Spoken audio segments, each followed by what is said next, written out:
So let me start with Filipino professor and activist Joaquin Gonzalez. Dr. Gonzalez is a Morning. professor of public Morning. administration at Golden Gate University in California. He was a street activist in the 1986 People Power Revolution that peacefully removed a long-time authoritarian from power in the Philippines. There you go. You're streaming my screen right now, and I have 7 minutes, so I'm gonna go through this. I want to thank you, everybody. I love this being in a room with fellow activists. I've been more subdued now, being an activist in San Francisco. I miss the days that I'm on the streets in Manila and chasing after dictators and facing, security forces, of course, barbed wire, the regular barbed wire that's given us. But, so I'd like to share with you some of my experience on the field, maybe three things, lessons learned from being an activist then and being an activist here in San Francisco, these days. All right, so I'm going to talk about fighting violence with nonviolence.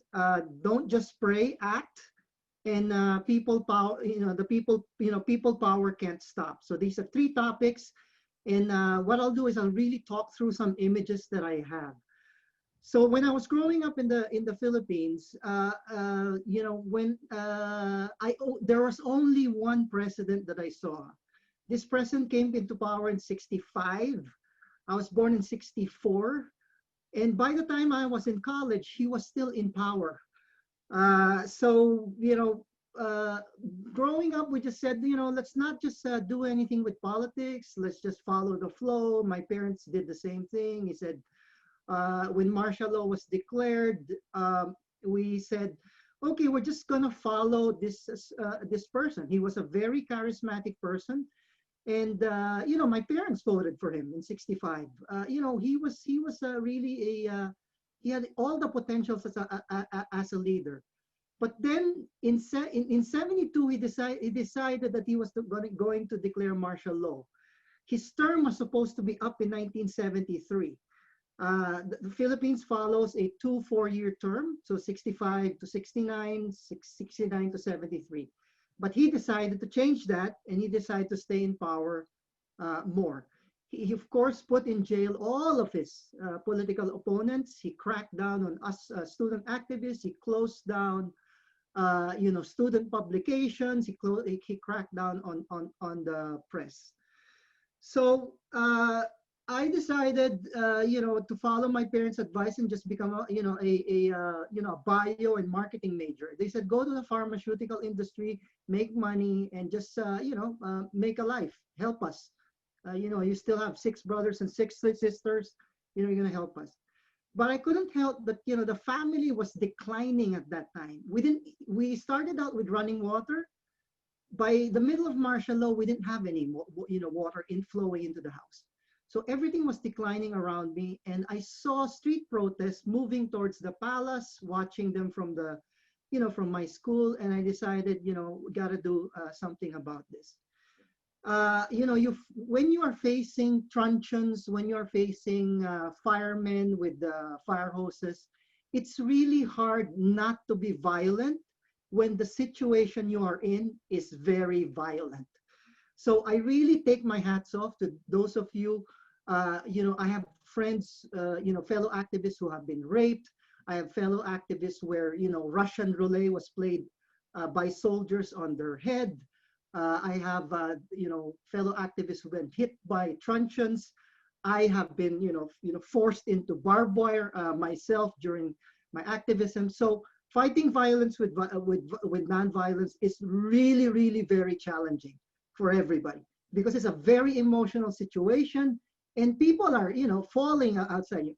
There's a Molotov cocktail just right beside you, and here are soldiers, and they're firing at you. What are you gonna do? There's a tear gas that's just rolled over you, thrown by a soldier. What are you gonna do, right? Are you gonna throw it back? So fighting violence with violence really is, it's really there, and it's drawn by emotion. It's very hard. Don't just pray and act. The one that calmed us down during the People Power Revolution are priests and nuns and the spiritual. They have a very meditative effect on the people, and they had a meditative effect and calming effect on the soldiers. A lot of the soldiers, they were ready to shoot to kill. The order from the palace was shoot to kill every one of us. There's an effigy there of Marcos and Reagan. He was backed by Mr. Reagan.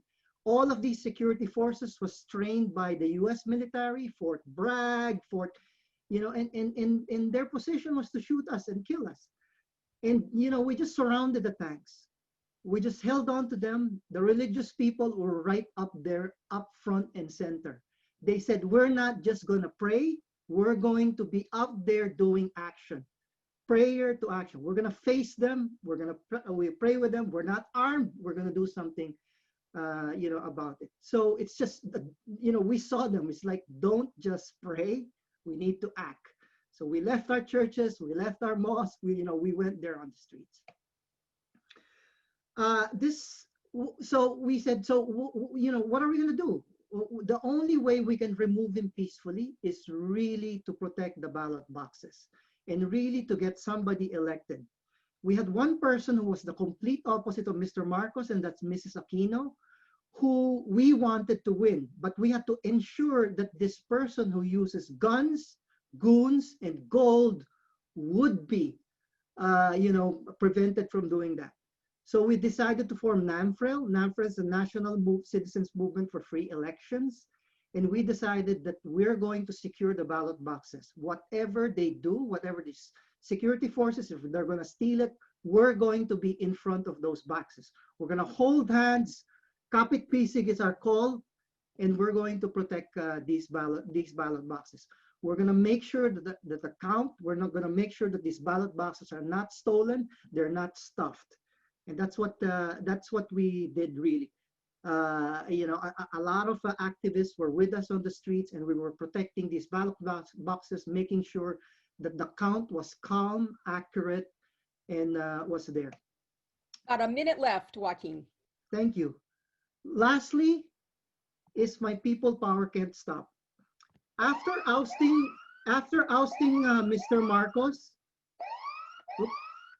After ousting Mr. Marcos, we found out that, we really replaced somebody who is from the upper class in the Philippines with somebody who's from the same class. Mrs. Aquino comes from that same political class, which means one lesson we learned as activists on the ground is that the people power we showed, the restraint we showed, the tolerance we showed cannot stop. It cannot stop. People power is an ongoing, is a continuing revolution.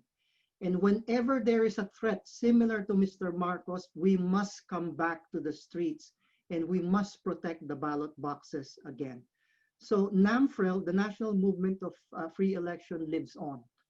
We continue to protect the ballot boxes because in the Philippines right now are entrenched political dynasties who have the same intention as Mr. Marcos to remain in power for decades.